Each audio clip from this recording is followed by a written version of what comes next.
day one, I presented our gameplay team with what I thought was almost an impossible task, and that was to make our game look and feel way better than it ever has in the past. A major theme for us this year was this idea of the living world. Typically in basketball games, every team has kind of felt the same.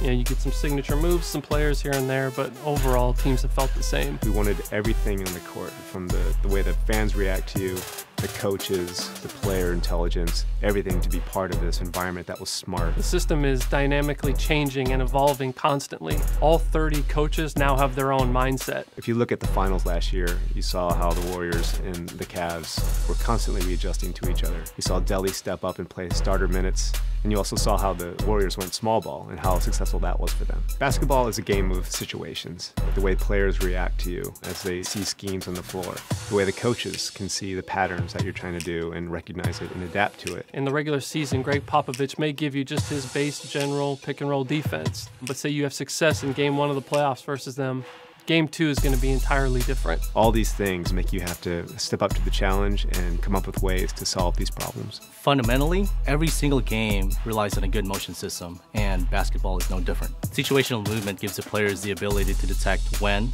and how to move around the floor. It allows our players to detect opportunities. So with Steph Curry, you're going to see him come off an off-ball screen to get open at the three-point line if the opportunity presents itself. If it's not there, he's going to cut to the basket and deviate the plan. He's not stuck in anything. He can continually evaluate the floor. Things like that we can never do before.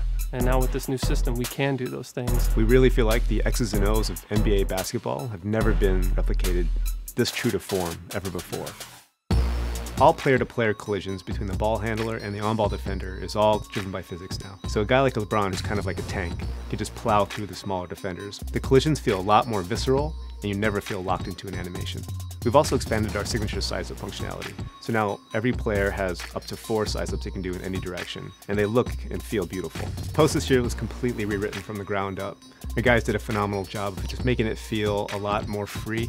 You feel like you have complete control over your player at all times. For NBA 2K16, we implemented a foot planning technology that detects exactly when your toe touches the floor and when it leaves the ground. What this does is actually it adds visual authenticity to player movement, and you can actually feel the physics, change in direction, cutting, overall player velocity. In the end, it gives us this visual authenticity in the game.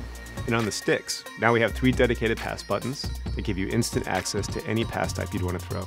So bounce passes, flashy passes, lobs, alley-oops. This is easily the best looking, the best feeling, and the most realistic 2K basketball we've ever made. Well, winning is not a sometimes thing, it's an all-the-time thing. So this year, we had to top what we did last year. NBA 2K16 is going to be the smartest game of basketball we've ever made. It's going to have the most realistic physics you've ever seen in a basketball game. It's going to have storylines from game to game that change all the time. I can't speak highly enough of our gameplay team and what our engineers pulled off this year. They really pulled off the impossible. NBA 2K16 is going to be the most